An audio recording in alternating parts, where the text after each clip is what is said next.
Humanity has this keen ability, unlike any other species on Earth. We're the only animal that can take care of every other animal. A lot of times people will have these animals on hunting ranches, or they'll be transporting them and they'll get injured, or they'll have a baby, and then they come to me.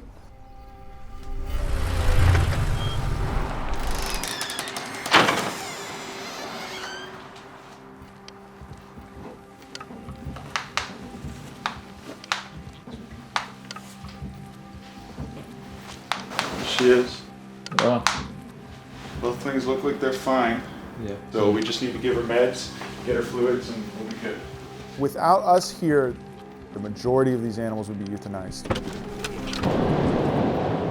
So this is a little barred owl that was found, that we picked up, that was injured in somebody's backyard. He's gonna get an x-ray there because he's got a broken wing. And that could cause emaciation, it could cause dehydration, all that stuff. Open up. I'd say the most fulfilling thing about wildlife rehab is whenever you know that this is an animal that had absolutely zero chance of survival, and then it gets to go back into the wild to live and hunt another day.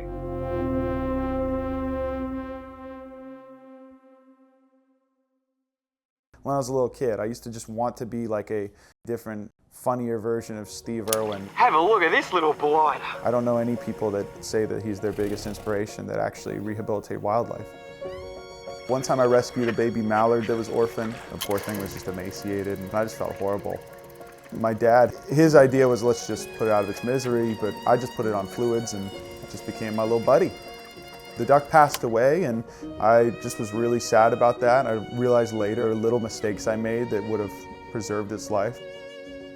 People knew me as the chicken guy. People just started bringing me animals. They'd find squirrels that fell out of the tree or pigeons that fall out of the nest. I'd read primary literature on zoo care for these animals. I just fell in love with it. So after I graduated, I started working at Oracle, and I'd be taking sales calls from home, bottle feeding these animals. Well, I was so bored working there. I was just making Snapchats for my friends and stuff. And Love this. it wasn't until my friend told me about TikTok at Oracle that I made an account and just started posting my camera roll from Snapchat. And then those videos just started blowing up. And then that's addictive, you know, you like seeing, oh my gosh, I just made a little 15-second video and 1 million people saw that. Disaster in Texas. Millions still without power or water. During those frees, I spent 3 days just praying and reading. I was just asking God, what am I supposed to be doing with my life? Why am I here? Like, what's the big picture here?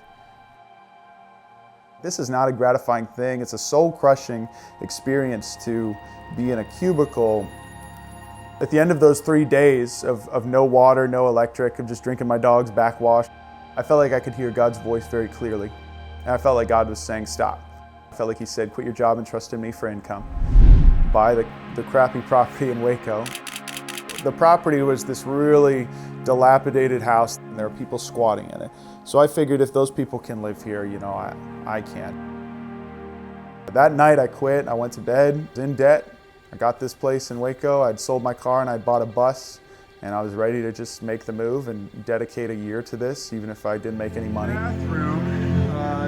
I went to bed that night. The next morning I woke up and I had a bunch of texts from friends saying, yo, your YouTube videos are on trending. Welcome back to the Urban It's Rescue Ben Christie. Ranch. He's become a social media sensation thanks to videos of his urban rescue ranch. Video that it had 20,000 views jumped up to 6 million the next day.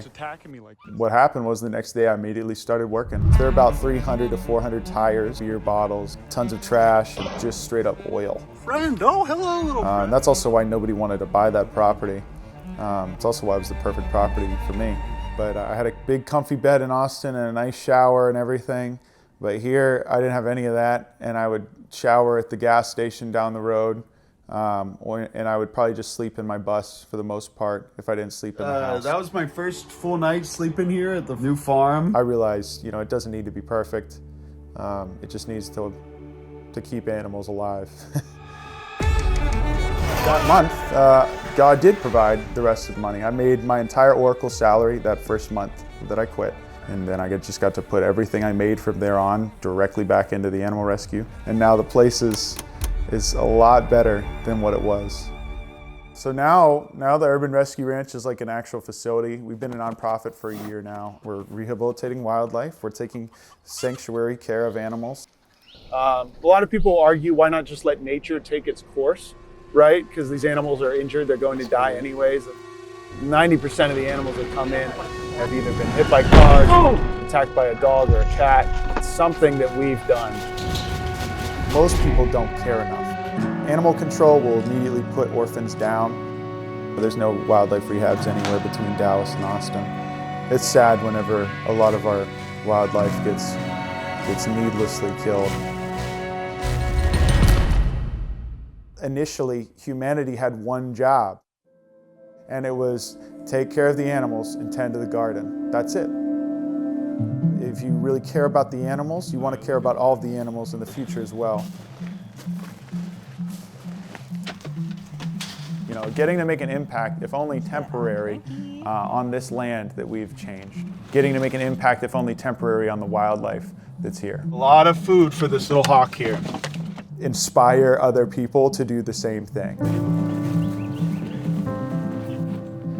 So we brought this one in November, you say? Mm-hmm. And then Broken wing. ready to go back to the wild. Right? There's nothing more gratifying and cool than seeing that hawk fly off into the wilderness, you know, where it's going to continue to hunt and continue to be healthy and live. All of these animals that just are being sustained from the ground, they're just eating the grass. I love showing people, you know, this is what the world should look like.